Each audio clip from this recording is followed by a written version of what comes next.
Ako nga po si Lia. Hindi ako artista, hindi rin ako manunulat. Basta isang ina na nabuhay, nasaktan at natuto sa mga bagay na mahirap ilahad. Isinusulat ko ito hindi para magsundo ng awa, kundi para magtala. Para sa mga magulang na nag-iisip na ang galit, kahiyaan o paghihigante ay mas malakas kaysa sa pag-aalaga. Para sa mga kapitbahay na madaling maghusga at magturo ng daliri. At lalo na para sa mga nagsasabing kulam o aswang ang sumagot sa mga trahedya kapag ang katotohanan ay mas komplikado at mas sakit. Kung may natutunan ako sa lahat ng iyon, ito ay simple. Huwag kailanman ipagpalit ang anak sa sarili mong sarili. Hindi ko na ito babaguhin. Kung manonood kayo ng kwentong ito sa video, pakitingnan hanggang sa dulo. Kung mahalaga sa iyo ang pamilyang pinag-uusapan, mag-subscribe at i-like. Mag-comment kung may sariling karanasan ka o kung may kilala kang pamilyang kailangan ng tulong. Makatutulong ang pag-share para marating ang mga magulang na hindi pa alam kung paano lalabas sa dilim. Lumaki ako sa isang maliit na bayan, kung saan ang tindahan namin ay parang puso ng kanto, habang buhay at laging mabahagyang masangsang ng mantika at sabon. Kumakalabog ang mga plato sa umaga at kumikislap ang mga bote ng shampoo sa ilalim ng araw. Ang bahay namin ay malaking bahay para sa amin. May tindahan sa unahan, kwarto sa likod, maliit na hardin na tinawag naming bakuran dahil doon kami sumusulyap ng mga halaman kapag malamig ang gabi.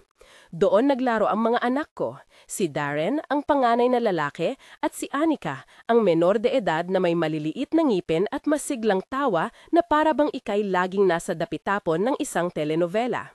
Diyan nagsimula ang lahat, pag-ibig, pangarap at unti-unting pagdurusa. Si Romeo, asawa ko, hindi siya dating masamang tao. May charm siya, madali siyang ngumiti, at marunong makipag-usap sa tao. Ang tindahan namin ay lumago dahil sa kanya. Ang pagpapakasal namin ay tila tamang tugma noon. Pero may hangganan ang mga bagay. Ang mga maliliit na tigang na sandali na hindi pinansin, ang mga pangako na napapabayaan, ang pagnanasa sa bagong bango na hindi mo na mababawi kapag lumilim ang gabi. Dumating si Clarice, 1 taon bago nagulo ang buhay namin. Glamorous, may bagong pabango, mahinang suntok ng lipstick sa bibig, at may mga mata na alam kung paano magpakita ng interes sa mga lalaki na naiinis sa pagiging abala ng buhay nila. Nawala ang amoy ng sabon. Ang hangin nagmumula sa tindahan ay napunuan ng mahal at mapait na perfume. Hindi ko agad inisip na magiging ganoon. Una, simpleng pagtataksi lang ang akala. Hindi ko inisip na maaapektuhan ng mga maliliit na pagkukulang ang pinakamahinahong nilalang sa aming bahay, si Anika. Ang unang tagpo ng kahiyaan ay hindi dramatiko. Hindi ito eksena ng pelikula na may malakas na musika at malalaking sigaw. Isang umaga, pumila ang mga kapitbahay sa harap ng tindahan para bumili ng instant noodles. Sumilip ako sa salamin ng counter at nakita ko sila, si Romeo at si Clarice, magkahawak kamay sa madilim na sulok ng repair shop namin. Hindi sila nagtatago na parang sila'y nagkakonspirasyong bata. Simple lamang, isang titig, isang yakap na hindi mawawala. Lumamig ang aking tiyan. Tuwang-tuwa ang mga tao sa paligid at mabilis kumalat ang kwento. Nakita sila, magkaakbay daw sila kagabi. Siya raw ang bumibili ng singsing. Umikot ang mundo ko sa isang biglaang pag-ulan ng mga salita. Minsan, ang panliligaw na sinasabi ng ibang tao ay hindi romantiko, kundi pag-angkin. Ako'y para daw pumayag na mangyari ang lahat ng iyon dahil ako'y mayaman na ang pagkakaugali. Nakadugtong doon ang mga mata ng mga kapitbahay na pinaglaruan ng kwento sa kabilang tabi ng tindahan. Tila sinusukat nila kung gaano ako katibay, kung kailan ako babagsak. Natutunan ko noon ang isang kakaibang kahulugan ng hiya. Hindi lang para sa sarili, kundi para sa mga anak. Hindi ko sinukuan ang bahay. Nagpatuloy ang araw-araw namin. Nagluluto ako para sa tindahan, nag-aayos ng upuan, nagbibilang ng sukli. Pero nagsimula ang pagbabago sa maliit na paraan. Hindi na kami kumakain ng sabay-sabay. Si Romeo palaging may meeting sa labas. Ang mga regalo, mga mamahaling tsokolate at perfume na dating ibinabato niya sa mga kaibigan, ngayon ay nakapak na sa bulsa niya para ibigay kay Clarice. Sa umpisa, iniisip ko na ito'y pansamantala lamang, isang pagpupuno ng aking pagkukulang. Ngunit, ang mga anak ay matalino sa mga sigaw na hindi naririnig.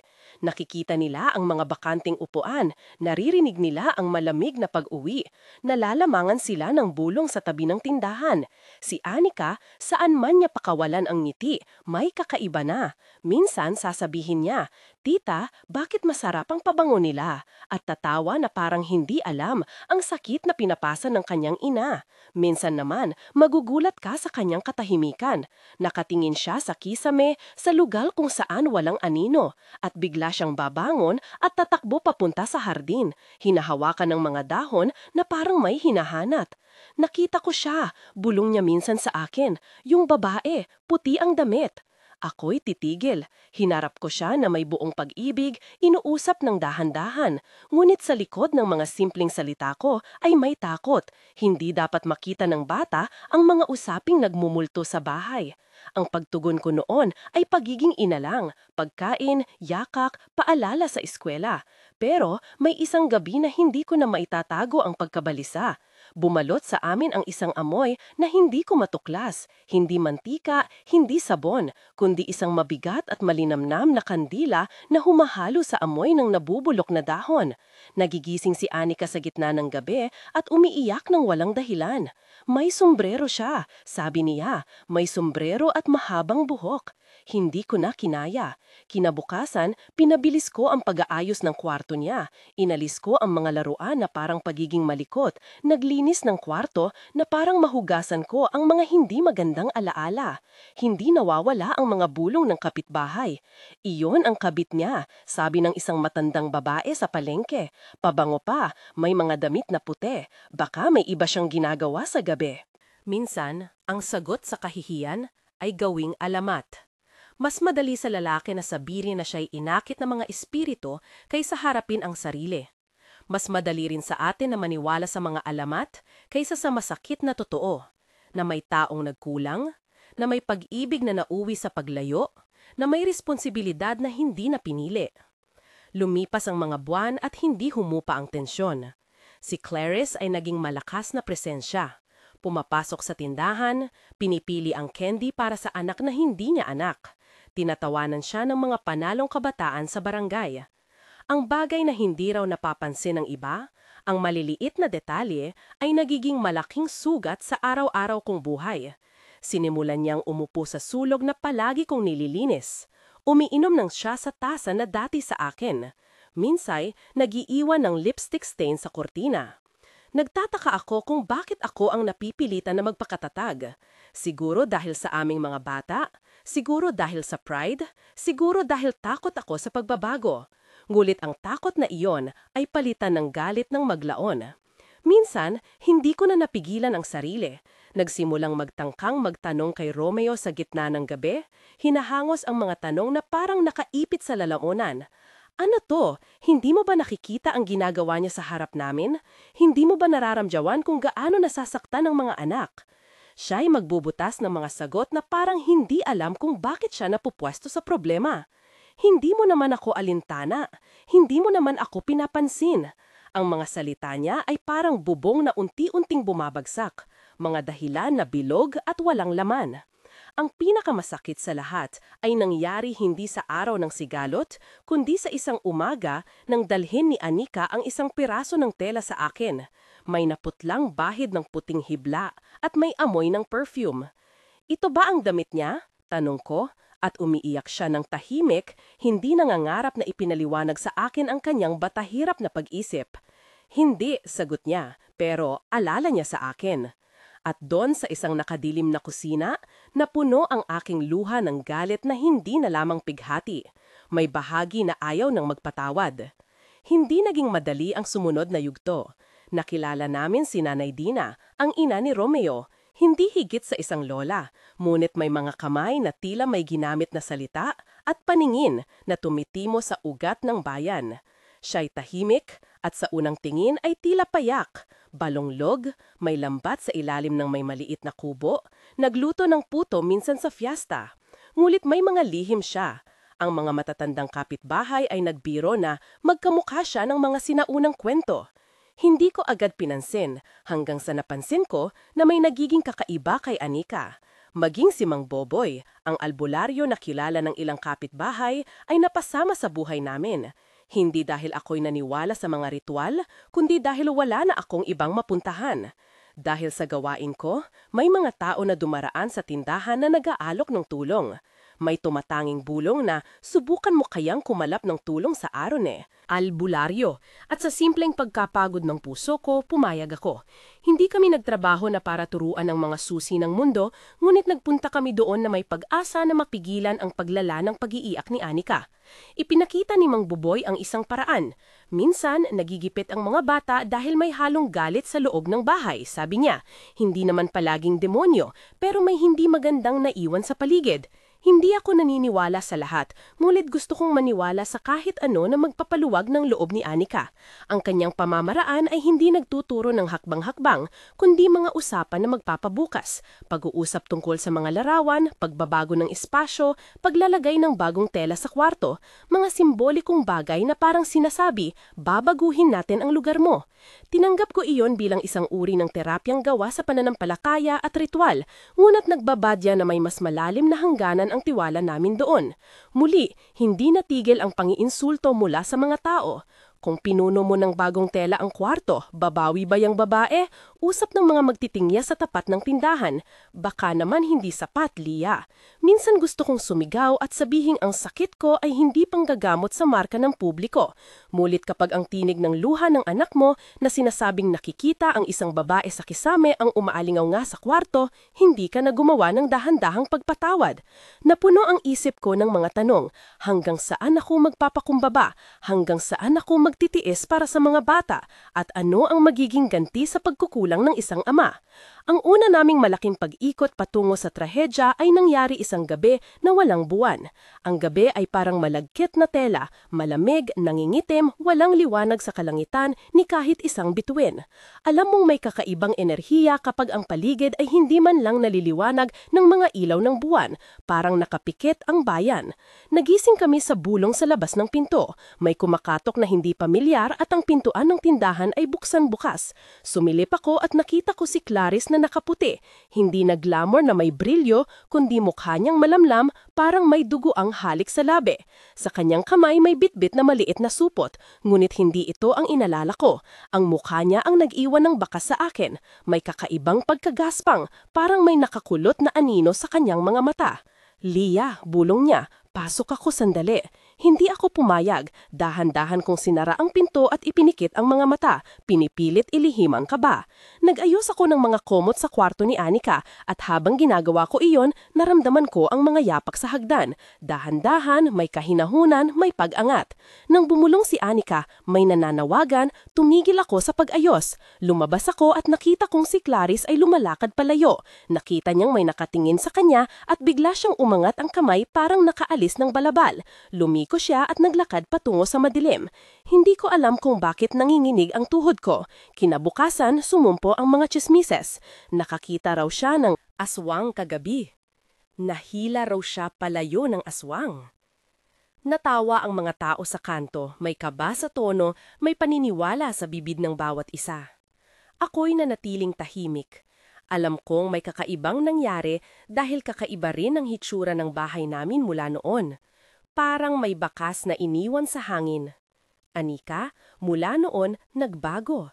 Hindi lang siya umiiyak, nagiging tahimik siya sa kanila, tatahan na parang may sinasalubong na hindi namin makita.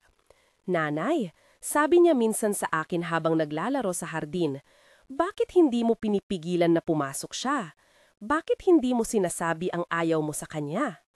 Mga tanong na tila hanggaran sa puso ng isang bata na may aliwabilidad sa pagiging patas. Hindi ko alam na unti-unti ang bahay namin ay magiging isang teatro ng kahiwagaan at sigalot. Hindi ko inakala na sa loob ng isang taon, ang amoy ng perfume, ang puting damit, at ang buhok na nalalaglag ay magiging mga palatandaan ng isang kwento na hindi ko na mapipigilan. Sa panahon ding iyon, nagsimula akong maramdaman ang pagbibigay lunas lamang. Mayroong bahagi sa akin na nais pumigil at mayroong bahagi na napagod. Napagod dahil sa pag-aalaga na hindi nasusuklian. Pag-aalaga dahil sa pagdadala ng kahihiyan sa ibabaw ng mga batang inosente. Nagpasya akong hindi lang maghintay ng himala. Hinanap ko ang mga dokumento ng mga kaso ng harassment, mga tawag sa kapitbahay at isang maliit na grupo ng mga nanay na may parehas na dinaranas. Subalit may isang gabi na hindi ko na nakontrol ang lahat. Dumating ang tawag mula sa pinto ng kwarto ni Anika, siya'y umiiyak ng malakas, may tinig na hindi ko narinig dati. Pumasok ako at nakita siyang nakayuko sa kama, ang mga kamay niya ay may puting hibla ng tela at ang mga mata niya ay malalalim na parang may magsusulat ng lihim sa loob ng mga iyon. May kumukuha, sabi niya sa akin ng bulong. Kinukuha niya yung babae. Nang sumilip ako sa bintana, nakita ko sa dilim ang siluweta ni Clarice na lumalabas ng bakuran namin at biglang naglaho sa ilalim ng anino. Hindi ko mawari kung ano ang nangyari. Ito ang gabi na nagsimulang gumulong ang bola ng trahedya. Hindi ako nagpapadala agad sa mga haka-haka. Pumunta kami kay Mang Boboy at kay Nanay Dina. May mga gawain at panalangin, hindi sa pilitan, ngunit kailangan namin ng sagot. Ang bawat hakbang na ginawa namin ay resulta ng kawalan ng ibang mapagkukunan. Hindi dahil na tayo'y naniwala sa paraan nila, kundi dahil kailangan naming gumawa ng kahit ano para malinis ang isip at puso ng anak.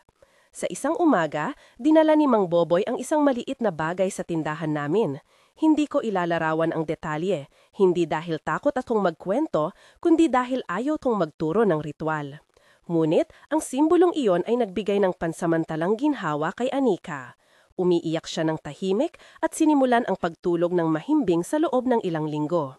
Para sa akin, iyon ay milagro. Para sa iba, panghihikayat lang para magpatuloy ang sinasabi nila na kulam. Ngunit wala sa amin ang dalawa ang nakahanda sa susunod na bahagi.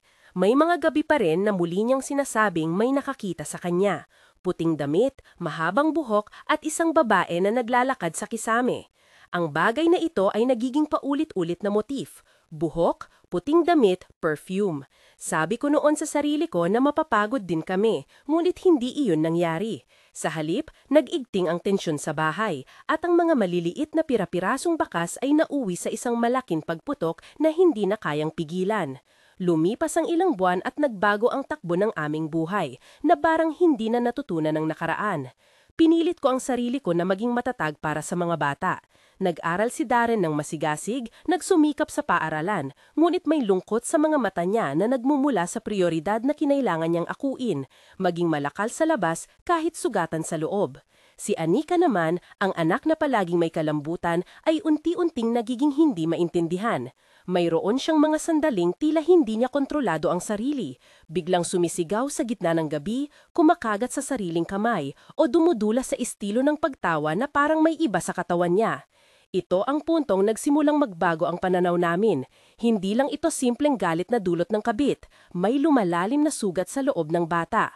Isang gabi, may bagong pangyayari. Nakita ng kapitbahay namin si Clarice na hindi na naglalakad ng magaan. Halos wala na ang glam, ang buhok niya ay parang natanggal ang buhay at may puting bulok na tila dumudungaw mula sa kanyang balabal.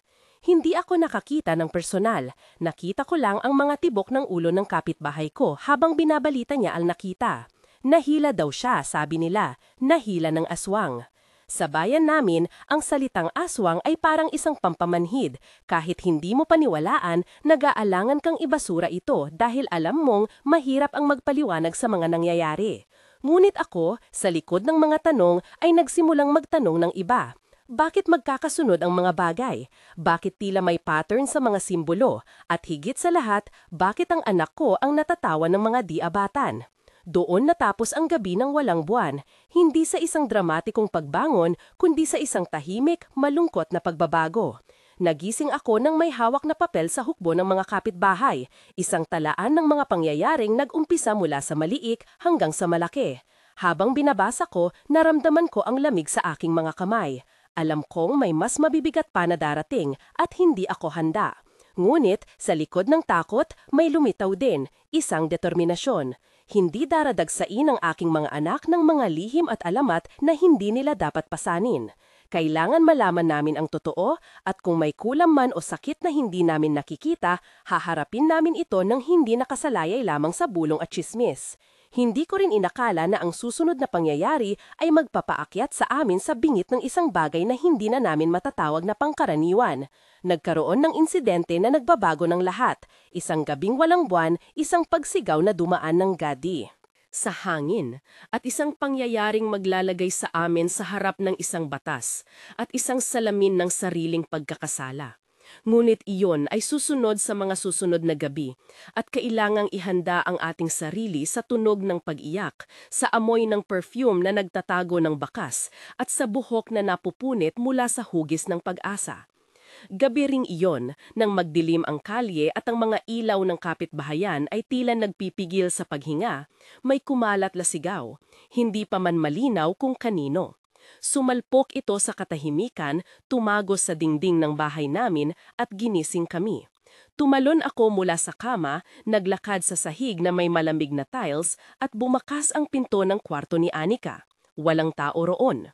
Sa kusina, nagliwanag ang ilaw habang ang mga kapitbahay ay nagtipon sa labas. May amoy na hindi ko malilimutan, matapang na perfume at sa ilalim nito, amoy ng dugo at alikabok. Bakit wala si Anika? Ang una kong tanong habang tinatanggal ko ang kumot sa sahig. Darren, nakayakap sa isang unan, may luhak pa sa mukha ngunit tahimik. Nawala siya. Ani asawa kong kalakip ang pagkabalisa na parang maliit na hayop na nawawala sa kanyang dibdib.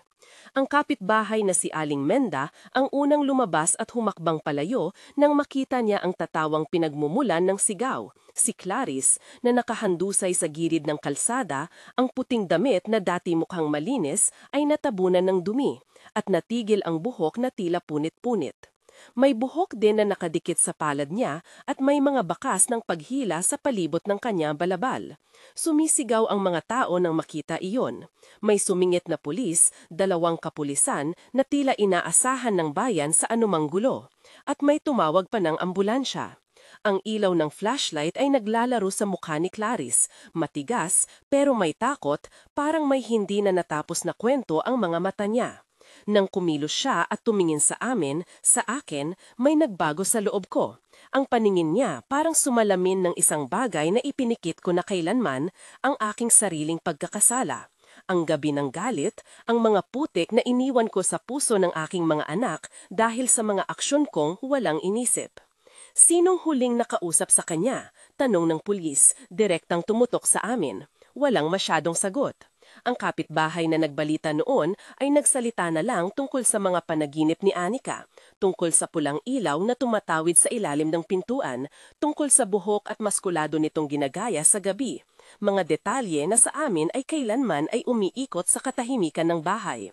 May sumagap na usapan tungkol sa nahila at may ilan na umiiling, may ilang nag-iisip ng dahilan. May pumuna, may umiiyak at may umiiyak. Dinala si Clarice sa ospital. Tinatanong ng pulis ang pangalan namin, ang numero ng telepono, kung sino ang nag-alaga kay Anika gabi. Wala kaming anuman, sabi ko, pero ang boses ko ay tulad ng papel na tinunaw.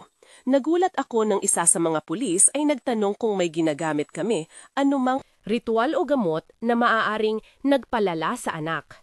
Hindi siya nagtanong dahil naniniwala siya sa aswang. Tinatanong niya dahil kailangan ng isang paliwanag na may katibayan. Sa umaga, dumating ang barangay sanod at ang kapitan. Hindi nila ginamit ang salitang aswang sa opisyal na pahayag, pero alam namin ang ibig nitong sabihin sa dulo. May mga mata ang tumitingin sa amin na may hakbang na maglalagay sa amin sa harap ng balaod. May kumalat na bulong-bulungan na may ginawa kaming kakaiba. May nagsabing nakita raw nila kaming naglalakad sa gabi. May nagsabing narinig nila si Anika sumisigaw ng kakaiba. May mga humahawak ng telepono at nagre-record ng bawat galaw. Sina Darren at Anika ay dinala sa barangay hall para tanungin. Ang mga tanong ay hindi lamang tungkol sa nangyari. Ang mga tanong ay may mga tinik. Sino ang nagbigay sa inyo ng munting bagay? Saan ninyo ito natanggap? Nakapanaginip ba kayo bago nangyari ang lahat? May bayaning nagtanong pa kung napapansin ba ng mga guro ang pagbabago sa pag-uugali nila.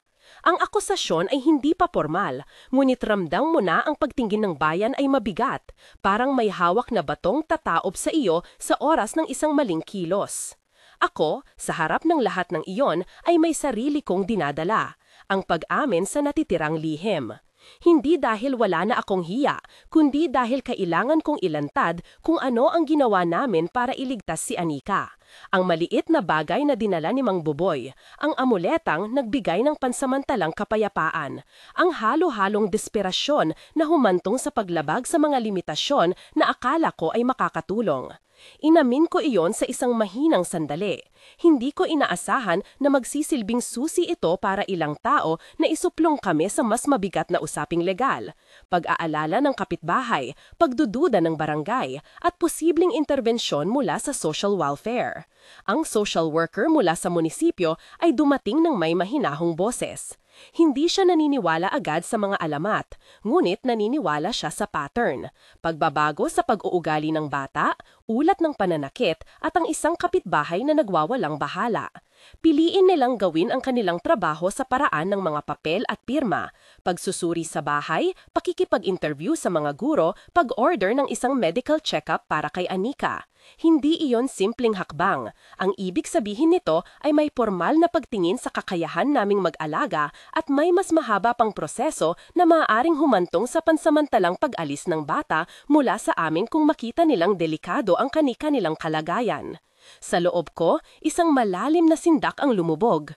Kung aalis ang hukuman o ahensya ng bata at kukunin nila sina Darren at Anika, mawawala ang huling piraso ng pagkabuo ng tahanan namin.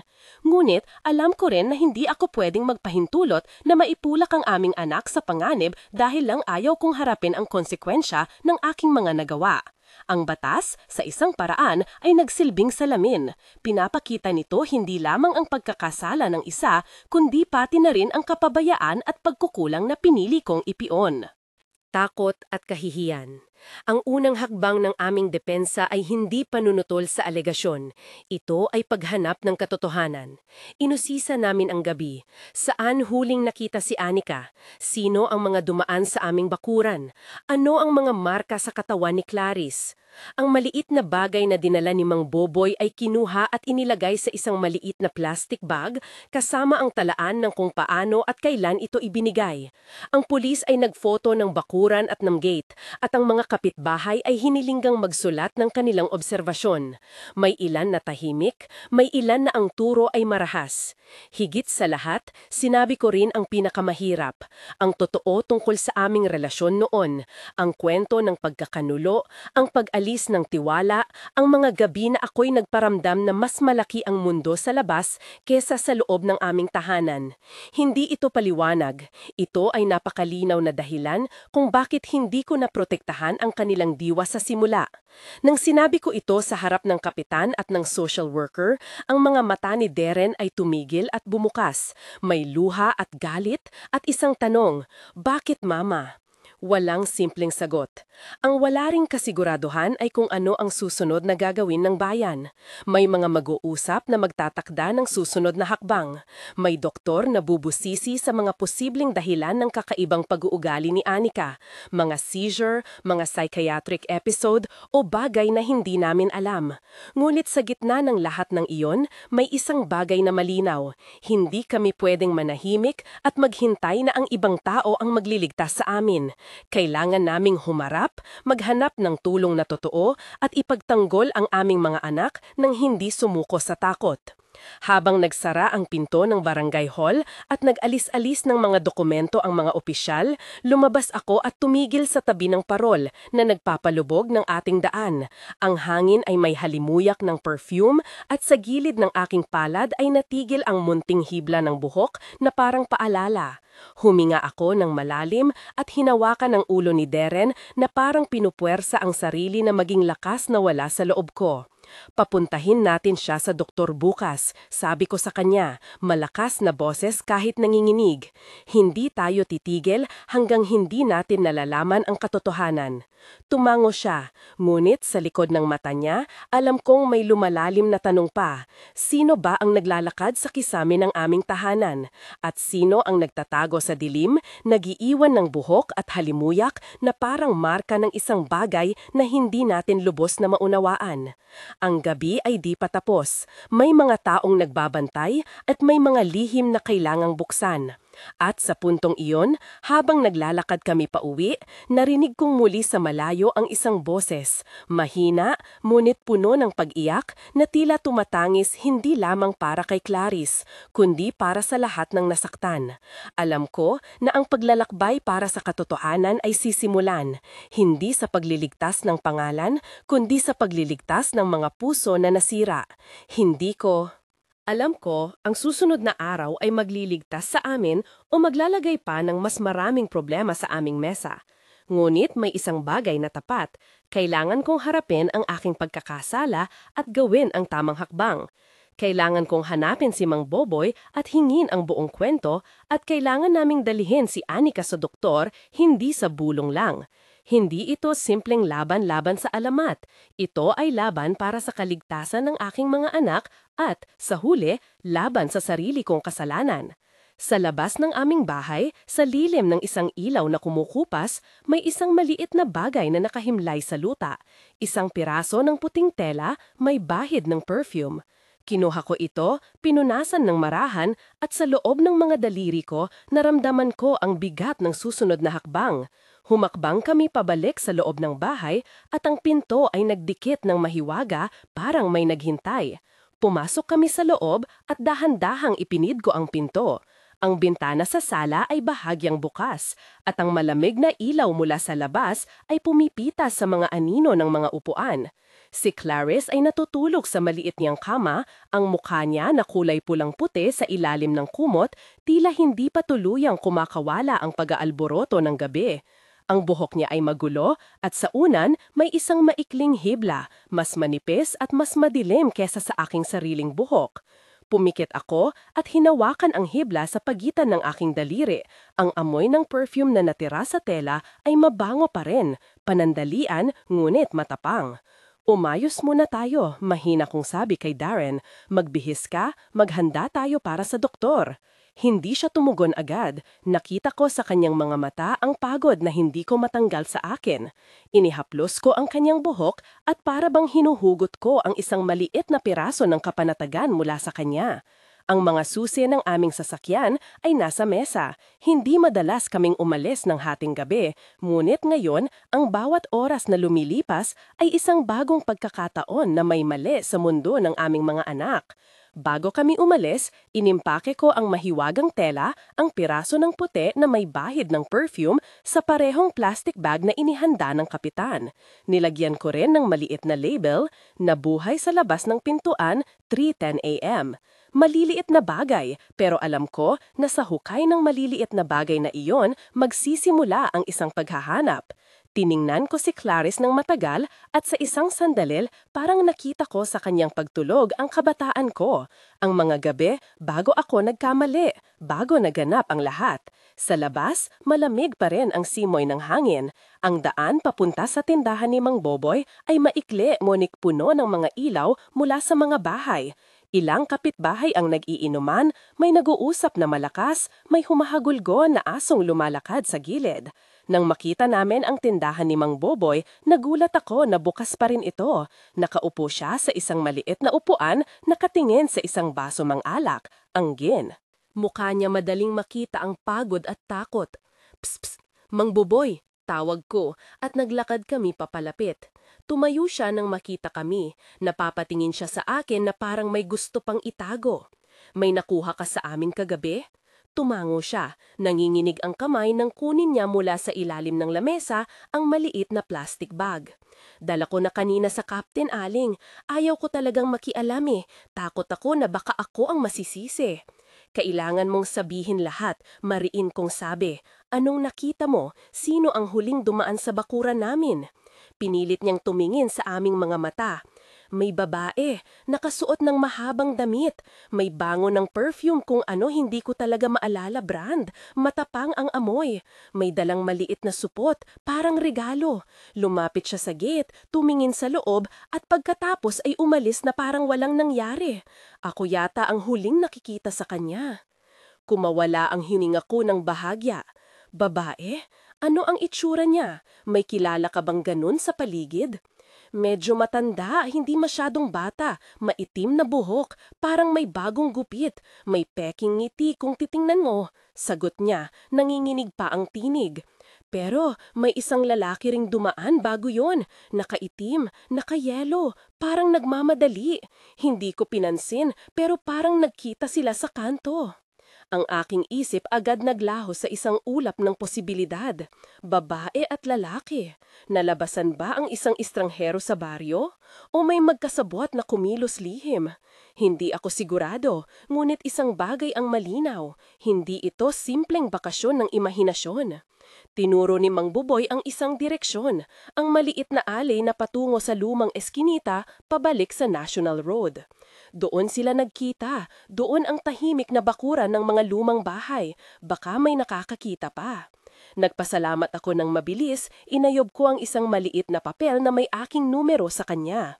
Kapag naalala mo pa ang anuman, tawagan mo agad, huwag kang matakot, hindi kita hahabulin ng walang dahilan. Napabuntong hininga siya at kumupas ang pagkabalisa. Ayoko ring masangkot, Aling, pero hindi rin ako gustong manahimik kapag may bata. Bago kami umalis, napansin kong namumula ang mga mata niya. Humawak siya ng kanyang dibdib at para bang may tinatago. May naramdaman akong kakaiba, hindi lamang takot kundi ang bigat ng pagkakasangkot. Inisip ko kung sinasadya niyang itago ang isang bagay para protektahan ang sarili. Sumakay kami sa kotse at nilayon ang health center.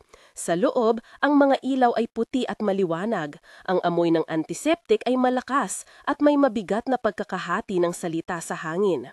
Ang doktor, isang babae na may maikling buhok at matalim na mata, ay agad nag-examine kay Clarice. Kinuha ang kanyang temperatura, sinuri ang pulso, hinahilan ang mga mata para makita ang anumang abnormalidad. Nagtanong ang doktor ng maraming bagay tungkol sa pagkain, gamot, kasaysayan ng seizure at sa kaganapan ng gabi. May posibilidad na seizure, sabi niya ng dahan-dahan at tumingin sa akin. O maaring isang psychiatric episode. Pwedeng may metabolic cause, hypoglycemia, electrolytes imbalanced, kailangan natin ng blood tests at kung may paraan, EEG. At wak, nag-unti siya. May mga kaso rin ng maling gamot o substance exposure. Hindi natin dapat isantabi iyon. Sinalubong ko iyon ng pagngingingit-ngit sa aking dibdib. Wala siyang iniinom na pampatulog o gamot na hindi ko alam, sagot ko, at naramdaman ko ang pag-agos ng mga salitang hindi ko lubos maipaliwanag. Sabay hininga, pero kani-kanina'y may piraso ng tela na may amoy ng perfume at may hibla ng buhok sa unan na hindi galing sa amin. Kumunot ang no ng doktor. Padadala natin sa lab, susuriin namin ang tela at kukunin ang sample ng buhok. Kung may suspicion ng toxin, lilipat tayo ng mas malalim na pagsisiyasat. Inilista namin ang mga susunod na hakbang, blood work, urine test, dokumentasyon ng barangay, ulat sa pulis, mga bagay na pamilyar at hindi pamilyar sa parehong oras. Ang social worker na sumama rin ay nakaupo sa tabi namin at nagbigay ng mga form, mga checklist tungkol sa kaligtasan sa tahanan, posibleng neglect at mga panukala para sa agarang proteksyon ng mga bata. Nang marinig ang aking kwento tungkol sa mga gabi ng kakulangan ng pagtitiwala at pagkakanulo, napahawak ang kanyang kamay sa akin at tahimik na sinabi, "Magpakatatag ka.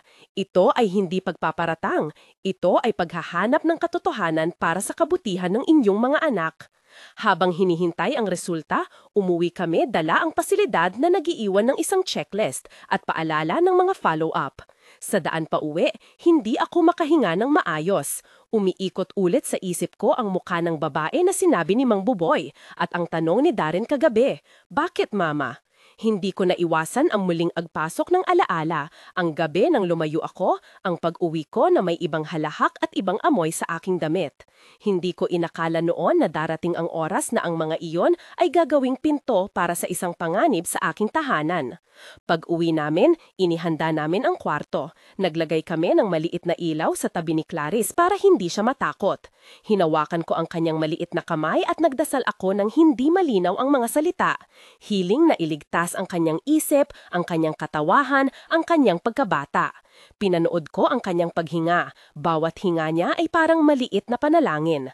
Kinagabihan, habang si Darren ay nakatulog na sa sofa, naiwan akong mag-isa sa kusina. Binuksan ko ang plastik na may hibla na kinolekta ko at pinilit na tingnan ang detalye ng bawat hibla.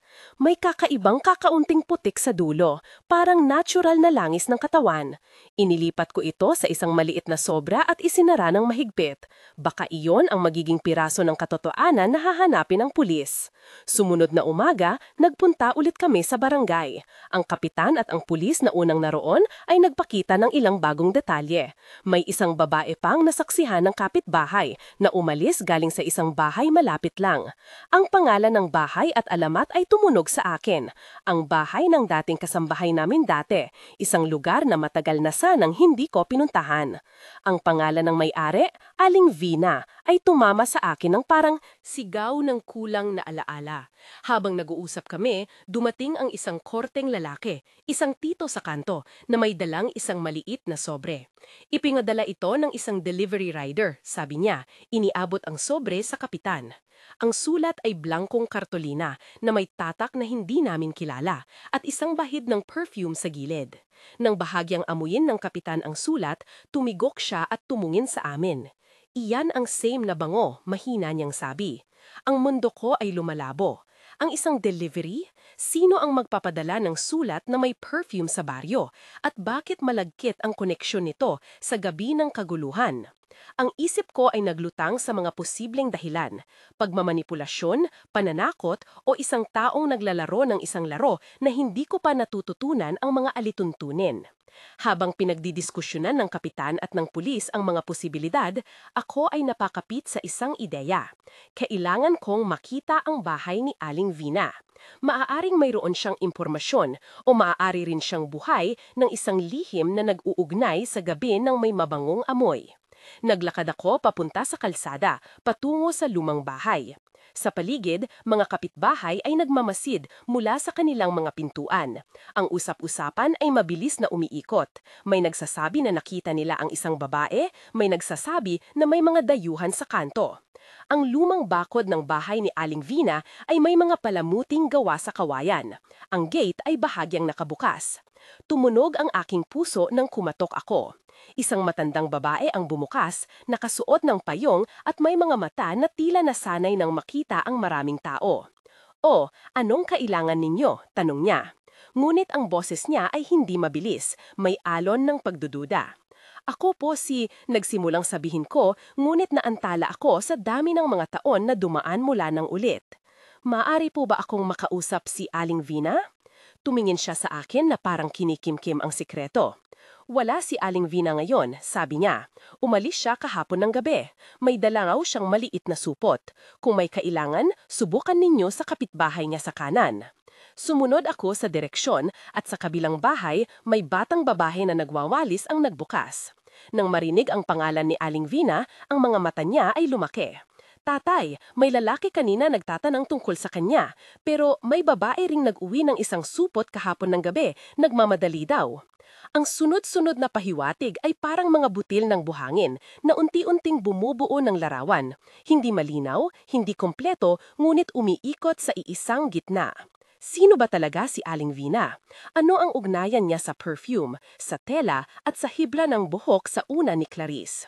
Bumalik kami agad sa barangay hall at kinausap ang kapitan.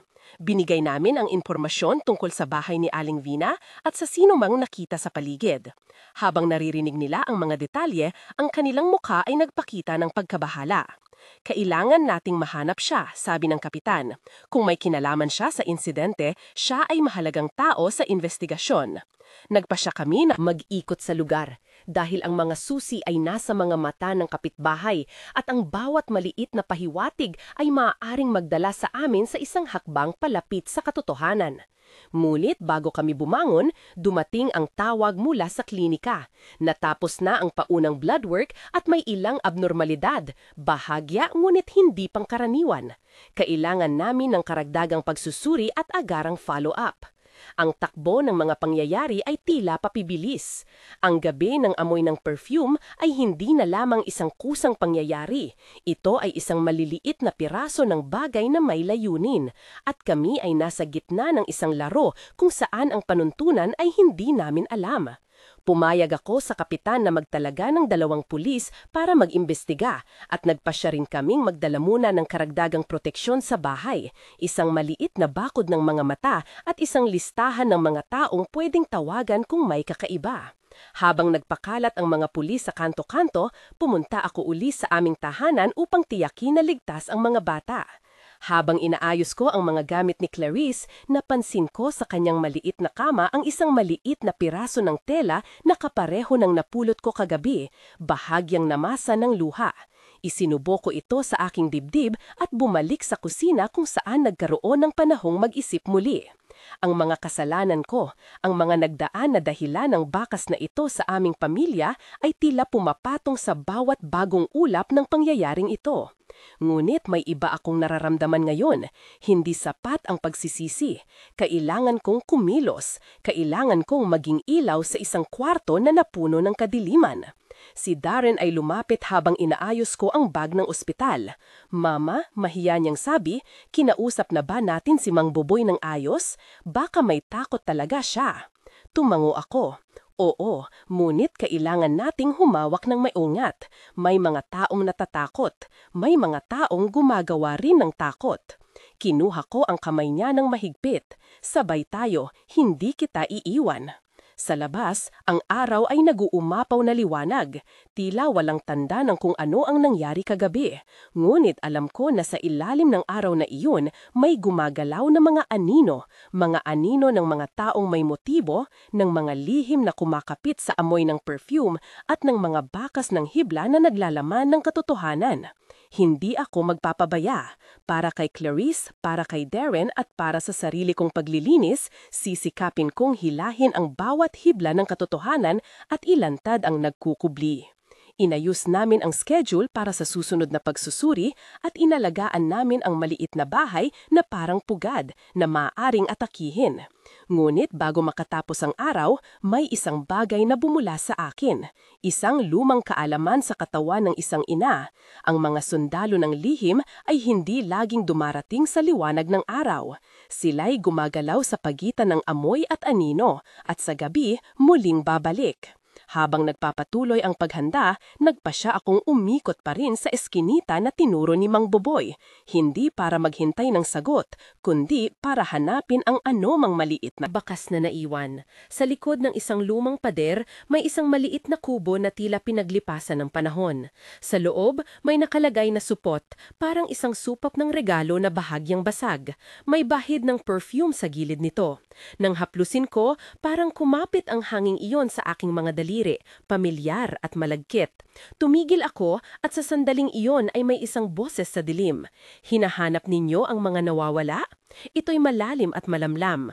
Lumiko ako at nakita ang isang anino na lumiwanag lamang sa gilid, isang lalaki, matangkad, nakaitim na jacket. Hindi ko ito kilala, ngunit ang pagkakita niya ay parang isang patibong. Sino ka? Tanong ko, na nanalangin na hindi magtaka ang takot ko. Ngumiti siya ng bayad, ngulit hindi niya tinanggal ang kanyang mukha mula sa anino. Ako ang naghahanap din ng ilang sagot, sabi niya. At sa palagay ko, kayo rin. Hindi ko inasahan ang linya ng pagkakaugnay na iyon. Sino ang lalaki? Kaaway o kakampi? At higit sa lahat, ano ang alam niya tungkol sa perfume, sa tela at sa gabi na hindi ko pa natutuhan? Huminga ako ng malalim, pinipilit dahil hindi ko alam kung anong salaysay ang susunod. Ngunit may isang bagay na malinaw tulad ng sikat ng araw. Ang aming pamilya ay hindi nababalik sa dati. At sa harap ng badong mukha na iyon, kailangan kong maging matatag. Kailangan malampasan ang takot at maghanap ng katotohanan, kahit na ang katotohanan ay may amoy ng perfume at mga hibla ng buhok na naguugnay sa amin sa isang taong umiikot na hindi namin kilala. Nagpasya akong tumayo ng tuwid at harapin ang lalaki.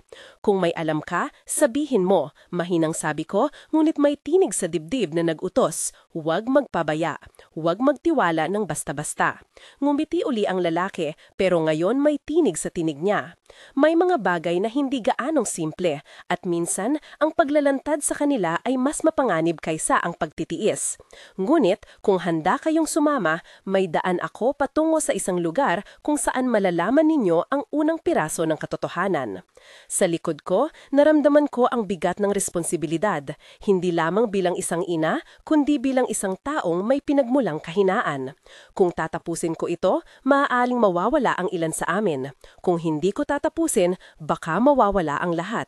Tinapik ko ang balikat ni Darren na nakalapit at sa isang tahimik na pagkilos, kami ay humakbang papunta sa dilim na tinuturo ng lalaki, sa landas na puno ng pangako ng sagot at panganib.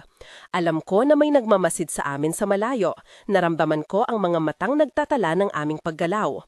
Ngulit sa puso ko, may apoy, isang panata na hindi iiwan ang aking mga anak na hindi naligtas, at isang pangakong haharapin ang aking kasalanan para kumawa ang kadiliman. Sa paglakad namin palayo, tinanaw ko ang bahay na dapat ay payapa. Sa loob nito, ang mga unan ay tahimik, ngunit ang hangin ay nagdadala ng isang mahimalang amoy na tila naglalakad na may layunin. Alam ko na ang paglalakbay ay hindi magtatapos agad. May maraming pinto pang bubuksan, maraming tao pang kausapin, at maraming lihim na iisa-isang haharapin. Ngunit ang unang hakbang ay ginawa na. At sa sandaling iyon, habang ang araw ay unti-unting lumulubog at ang mga anino ay humahaba, alam ko na hindi na kami simpleng mga biktima ng tsismis. Kami ay nagsimulang maging mga tagahanap ng katotohanan. At sa gitna ng kaguluhan, ang puso ko ay nananawagan ng kapatawaran at tapang na hindi ko pa naranasan.